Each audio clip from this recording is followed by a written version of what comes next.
關於咧係醫管局嘅出年元旦起啊，即係1月1號咧就開始收呢一個嘅即係藥物方面啦，有一個嘅收費會實施啦。咁嗱，其中嗰個唔同係點樣咧？譬如專科門診嘅藥費咧，會係收費單位由16個星期啦，就縮減到4個星期。咁亦都會藥費嗰度會有增加啦，去超過4倍嘅。另外家庭醫學門診咧就每種藥5蚊，專科門診就每種藥由15蚊增加到去20蚊咁，咁當中都有一啲即係叫減輕一啲病人負擔嘅措施啦，包括有醫療費用減免機制啦。咁另外都會話喺一個機制之外咧，都會有一個1萬蚊嘅全年收費上限嘅咁。咁市民就可以通過 HA Go 啦，同埋醫院嘅繳費處申請咁，有一啲咁嘅措施。點睇17231 17231？講緊呢個1萬蚊收費上限，其實都係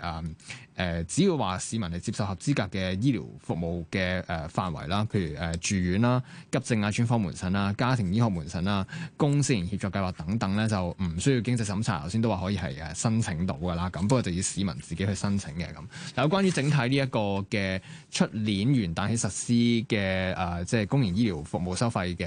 計劃啦，點睇17231？呢個時候請嚟嘉賓同我哋傾下，醫療衞生界立法會議員林哲玄，早晨。早晨，早晨。新嗰個收費安排其實都講好一輪㗎啦，咁不過真係就快都實施啦。你自己點睇而家嗰個嘅收費安排，同埋對一啲病人嗰個影響係點？嗱，咁再講一次咧，就其實今次嘅改革咧有兩部分，好似頭先你講過啦，一部分咧就係嗰個費用嘅調整啦，另外一部分咧亦都係同樣重要嘅，就減免機制係擴闊咗好多嘅，咁令到更多有需要嘅人士咧係能夠攞到個減免。咁就住呢一方面咧，其實喺呢處都呼籲一下，如果係本身已經有一個醫管局嘅覆診日期嘅人士啦，佢都可以咧係去醫管局同同事傾咧，就係即係提交定一啲申請，睇佢早啲係知道咧自己可以獲得幾多嘅豁免，咁就到時真係去睇醫生嘅時候就唔使太擔心啦。咁亦都我哋關注到咧喺現階段咧，即係仲有大概2個禮拜到啦，就會實施。咁我哋關注到就係醫院嘅同事係咪準備好啦？咁我哋收到嘅信息嚟講咧，好多醫院已經密鑼緊鼓。咁但係呢個最尾2個禮拜都爭取緊時間咧，希望同事咧多了解個程序啦，同埋係多去熟習，到時係遇到嘅情況時候點樣同病人去解釋。咁亦都希望病人到時唔好太過擔憂，因為即係如果係任何申請都未做嘅人士咧，其實第一次咧都係可以先睇咗醫生先，之後咧再會做翻個減免嘅。但係你對於市民對呢個新收費嗰個熟悉程度啊，或者一啲了解程度究竟有幾高，怕唔怕都會有一啲即係理解上面嘅落差而引致嘅問題咧？嗱，如果你叫一個市民佢成個改革嘅內容都熟悉晒咧，就好難嘅，亦都唔需要嘅。最緊要知道自己用開嗰個服務嘅變化係點樣時候最重要。咁我諗好多人士都係用緊個專科門診嘅服務，咁專科門診嗰處嘅收費調整要知道啦，自己係咪得到減免要知道啦。咁呢個先係最重要啦。有冇啲乜嘢可能都要加強解說嘅？你覺得有？加強嗰處，我諗就係去到真係見醫生、睇完醫生攞藥嘅時候，即係到底嗰個減免係得到幾多？幾時可以知道？要遞交啲乜嘢嘅表格？要去邊處申請嘅？呢個我相信係每一個市民都會好切身去要求，希望知道，亦都係好合理嘅一個要求。咁我諗同事而家都係密鑼緊鼓去處理緊，即係到時一開始咧，應該就已經係好清楚話俾市民知。咁亦都當然啦，即係如果有啲醫院可以自己喺呢個階段咧，係做一啲演練嘅時候，亦都更好，因為我哋真係可能會出現好多唔同嘅情況。咁亦都希望市民諒解，就係即最初頭嗰個階段，如果係可能有啲比較上好似做得慢少少，唔係即刻去幫到佢都理解咧，係一個新嘅幾大嘅改變咧，係一定會有少少時間嘅磨合嘅。你自己覺得喺新嘅收費之下啦，係咪真係可以做到譬如減少一啲浪費或者病人囤積過量嘅一啲藥物等等嗰個情況，或者個藥物開支嗰度減到幾多咧？咁因為譬如喺個收費單位嗰度，譬如專科門診啦，咁一來個費就加咗啦，咁二來都喺嗰個單位上面咧，由16個星期縮到4個星期啦，等等呢啲措施，你自己覺得做唔做到頭先講嘅目的咧？減少浪費方面。我哋希望係得嘅。佢、嗯、所謂減少咗嗰個星期咧，係即係每一批藥價嗰度價錢嗰度減少，佢一樣可以俾翻好多，即係可以一樣俾翻24週嘅藥個病人，如果有需要嘅話。咁但係希望病人就係都停一停，諗一諗，咦呢個藥其實都冇乜食㗎喎。譬如有啲係我哋需要使用嘅藥物，係咪可以真係唔攞咁多咧？咁變咗同醫生講咗咧，咁希望可以減少個藥物囤積同埋藥物浪費。咁呢個好重要，因為你睇我哋嘅數咧，其實都好大。咁我哋希望咧將公帑唔係話用少啲，而係擺喺有需要嘅人身上面。所以佢成個計劃除咗你話係喺藥物啊等等嗰處咧費用調整之外咧，就係令到一啲有一啲昂貴嘅治療、昂貴藥物咧個幫助都係多咗嘅。因為我哋知道有啲人士咧，雖然佢本身都唔係最基層，佢本身都係都幾好嘅中產都唔定，但係啲好貴嘅藥一個月可能要成超過1萬嘅自費藥物咧，有時其實佢哋都困難。咁喺嗰方面嘅資助我哋都係增加翻咧，咁即係可以幫到更多嘅人士，即係變咗係貴嘅治療，我哋係可以多有幫助。而一般嘅治療唔係好昂貴嘅，因應市民嗰個能力咧，我哋係希望佢有能力嘅時候俾翻多少少，其實係咁樣調撥嗰個資源嘅啫。但係而家具體有冇講話我因為加價而多咗嘅一啲喺藥物上面嘅收入，係會直接撥入去其他嘅一啲資助計劃，資助啲病人去買一啲貴啲嘅藥？有冇一個咁樣直接撥過去嘅講法㗎？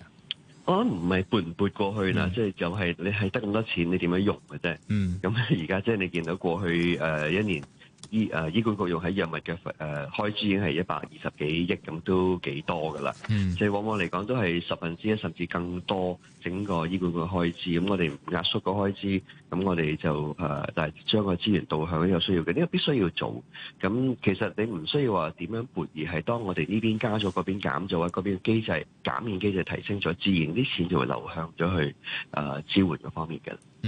頭先另外都講到啦，就係因應嘅公營醫療收費嘅調整啦，咁亦都話除咗個減免機制之外，有個1萬蚊嘅全年收費上限。咁醫管局喺上個禮拜都有公布嗰啲嘅即係具體一啲嘅安排啦，就話市民要通過 HA 高啦，或者喺醫院嘅繳費處自己去申請，即係總之好強調係自己去做嘅，要自己查詢翻，譬如累計用咗幾多，即係做咗幾多已繳費用啊。咁你點睇呢一個嘅安排咧？即係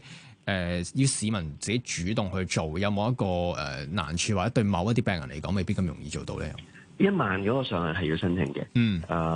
咁如果你話唔係病人自己去做，咁你話係嗰個照顧者攞住啲資料去做，我諗應該都得啩。即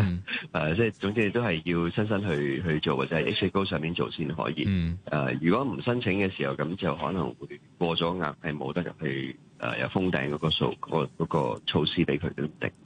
咁但係你話如果唔係親自去做，咁又點樣做咧？你完全自動嘅機制亦都未必係最合適，因為我哋都係始終個原則就係有需要嘅人係可以申請。咁你有需要都係自己先知嘅嘛，或者自己嘅身邊嘅照顧者會知啦。我諗係咁樣會比較合適啲少。但方法一定要係多同埋方便啦，即係你可以通過 HA 高就係唔使親身啦。咁如果你係唔熟習嘅 HA 高嘅時候，睇醫生嘅時候，睇完醫生時候申請嗱，最緊要咧就唔係話每一次要申請，亦都唔係話年初嘅時候要申請，而係今年嘅開支咧係去到出年嘅第一季結束，即係3月31號之前都可以申請。咁就變咗咧，其實個時間都係比較上充裕，亦都唔需要話今年開始咯。咦，我今年會唔會有事咧？我今年會唔會要用錢咧？就唔係嗰個時候去諗，亦真係用咗。哎呀，原來我個病都會需要貴啲嘅時候咧，咁你之後一路去到出年嘅3月31號之前都可以申請。咁我係理解有啲人士可能佢係比較重病喺醫院嗰處唔能夠自己行落去申請，咁我相信係照顧者幫佢做應該可以，亦都有社工幫手嘅。即係醫護社工可以幫手嘅，係咪㗎？應該可以嘅。即係你可唔可以上病房幫手咧？我諗呢個即係如果暫時未有咩安排嘅時候，到時一定需要安排翻。OK。嗱，另外除咗話病人之外咧，其實前線嘅醫護對於新嘅收費有冇啲咩關注咧？關注嘅，因為其實突然間咁大改變咧，有時而家人手其實都唔係好充裕啦。咁多咗一項工作咧，我哋都擔心嘅。即係擔心就係第一未係熟悉啦，第二就係多咗好多申請嘅事項要做，以前冇嘅，以前你淨係照顧個病人，已經做到唔係好夠時間嘅。而家多咗啲要話俾你聽點樣申請個減免嘅時候咧，其實係對前線工作一定構成一定嘅壓力嘅。咁所以都希望即係市民係理解初嚟講，如果為慢咗少少嘅咧，都知道因為我哋真係要適應下新嘅政策啦。咁亦都係希望醫院而家都盡力係去幫同事手去熟悉嗰個政策，到時即係推動嘅時候咧，都唔好話太過辛苦。即係呢個我哋係關注，尤其是而家人手嗰方面，我哋都知道咧係仍然係相當之緊張嘅時候嚟嘅。OK， 好啊，唔該晒林哲玄醫生。林哲玄醫生咧就係醫療衛生界立法會議員啊。頭先都講到咧，譬如專科門診嘅即係收費單位啦，16個星期縮減到去4星期啦。其實係講緊一個收費單位，即係話病人咧係唔係話要每4個星期咧就要返醫院攞藥嘅，咁最多咧以可以攞到咧24個星期嘅藥量咁，有需要亦都可以咧係一次過配發所有藥物嘅。咁之前醫管局總藥劑師崔俊明都有強調啦，4個星期只係一個收費單位嚟嘅啫。咁暫時傾到呢度先，休息一陣。